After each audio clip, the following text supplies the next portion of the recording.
Well, thank you very much, everybody. We have a extremely respected man in the Oval Office today, and a friend of mine for a long time, a very good friend of mine.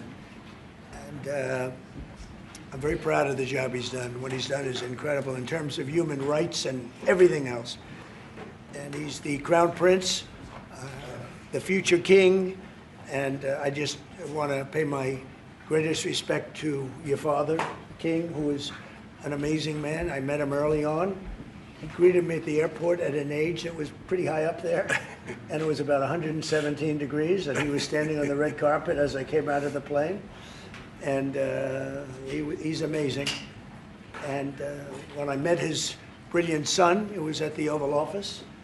Shortly thereafter, you came in representing the country, and I called the father. I said, "This guy is fantastic." And I don't know if that helped you or hurt you, but obviously it couldn't have hurt too much, because here you are, right? So we had a great meeting, and the office has changed quite a bit, and we inherited a mess. You actually told me you thought the country was in big trouble. I'm not going to use the exact word that you use. I refuse to say that you thought our country was dead a year and a half, 2 years ago, but our country was in trouble, and now we have the hottest country in the world. You said that also. And we do. We have the United States is right now the hottest country in the world. And between the tariffs and the election, November 5th election, we've done things that nobody can believe. $21 trillion will be the amount invested in the United States or committed to invest in 1 year. So I'm here 9 months. We're up to almost $18 trillion.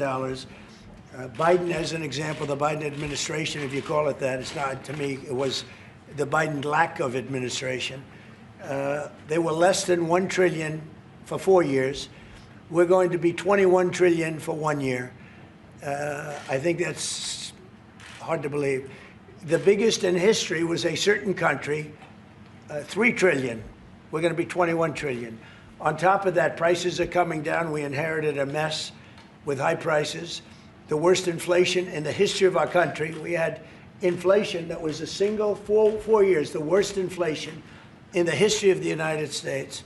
Gas prices through the roof, and that's after destroying our petroleum reserve, which was meant for wars and big emergencies, not to try and win an election. They opened up the reserve so that people get $3 less in gasoline, and it didn't work. They got about 3 cents less, because as big as those reserves are, they're peanuts when you're talking about that kind of traffic. And we're rebuilding the reserves. We're doing all of this, and we've done a job. We're also bringing down prices very substantially, and we've already brought them down very, very substantially. Gasoline is way down. I think you'll be seeing $2 gasoline, but we're now at $2.50, $2.45. Some are lower than that. It was $4.50, $5, $6, $3.50, $3.75. Under Biden, all different numbers, but way high. And we have energy way down. But the biggest thing to me, because I know what it means in jobs, is the fact that we're at over $17 trillion, Scott, and we expect to be around $21 trillion in 1 year. And that's many times bigger than in history. The highest number was $3 trillion. And we're going to be at $21 trillion. That means new plants, new AI, new auto plants. We have auto plants coming in from Canada, from Mexico, from Germany, from Japan. Toyota just agreed to invest $10 billion on new auto plants, all American workers. We've never been in a position like this. You can go back to the beginning. Our country has never been in a position like this. And it really is because of the fact that we use tariffs to bring all this money in. And you're going to see the results in a year when these plants start to open up. We have more plants under construction now than at any time in the history of our country. And these are big plants. These are the biggest plants anywhere in the world.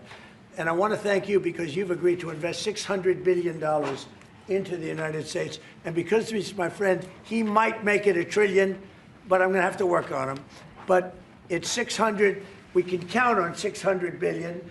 But that number could go up a little bit higher, yes, or I don't know. We'll see.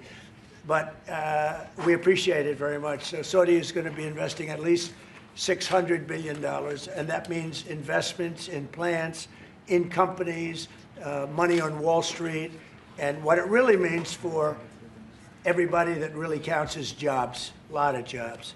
We have a lot of jobs. So I just want to thank you. We've been really good friends for a long period of time. We've always been on the same side of every issue. I think we've done a great job in wiping out the nuclear capacity of Iran. Nobody else could have done that. No other president would have done it. We had the pilots in the Oval Office right here. We were celebrating a very successful attack. So I had them in with that beautiful B-2 bomber that's over there. And they said, sir, for 22 years, we practiced this attack. Our predecessors, these were very young guys, so 22 years, they said our predecessors and us practiced the attack on Iran, but no president ever gave us the go-ahead. 3 times a year they went out and they practiced the attack. Nobody let us do it until you came along, and I let them do it because it was the right thing to do. You can't have a nuclear Iran. And so we put you in a very good position.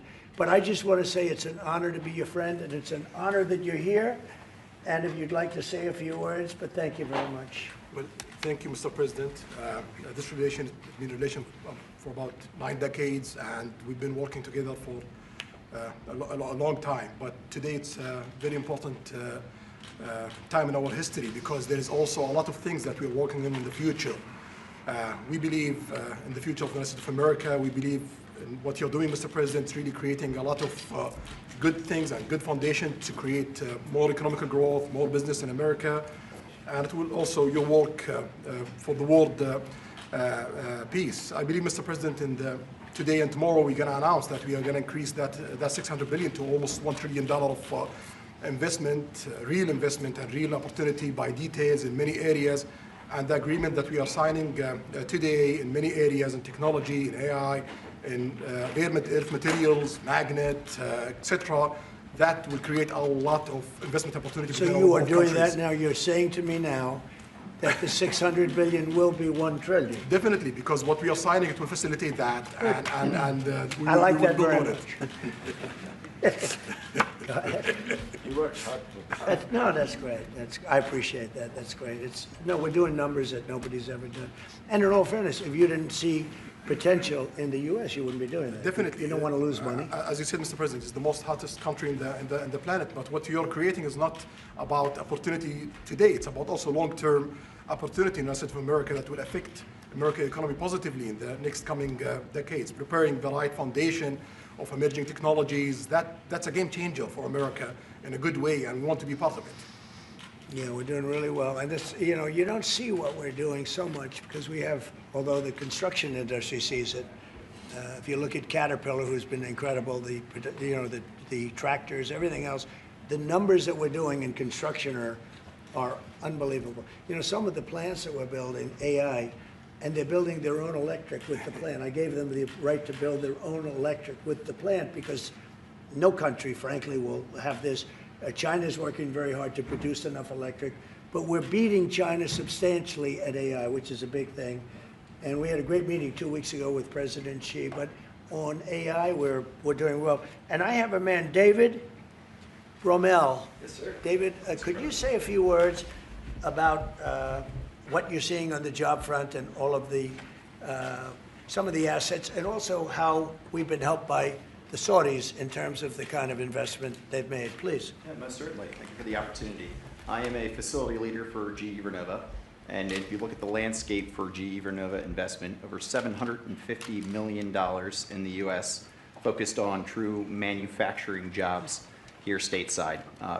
We're looking at tripling the output of our Greenville, South Carolina facility, where we make the gas turbines that are supporting U.S. needs as well as the Saudi Arabia needs. Right. So real jobs, $300 million in gas investment, resulting in over 500 pieces of new equipment being installed in the Greenville, South Carolina facility. That translates into roughly 1,800 jobs across the board for GE Vernova as we try to scale capacity to be able to meet this demand.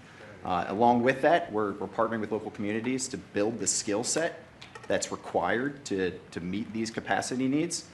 So that talent pipeline is incredibly important. So it's real jobs in the manufacturing space. Well, you've been great, and thank you very much. And we love that state. I won that state by record numbers. I won a lot of states by record. Texas, a lot of them by Indiana. Just we're working with Indiana or something right now. We won that. We won a lot of them by records, but that was one of them. I want to thank you very much. Say hello to everybody. Great job. You're doing a great job. Thank you. So just in wrapping up, we'll take a couple of questions, but I want to just tell you what an honor it is to be your friend. And I very much appreciate the investment of now $1 trillion, okay? I'm glad you got that out. I didn't want to be the one to tell them, but that's great news. We keep increasing, Mr. President. I know. Each time the opportunities are just increasing more and more. Well, the opportunities, right? We're doing better. If even if you look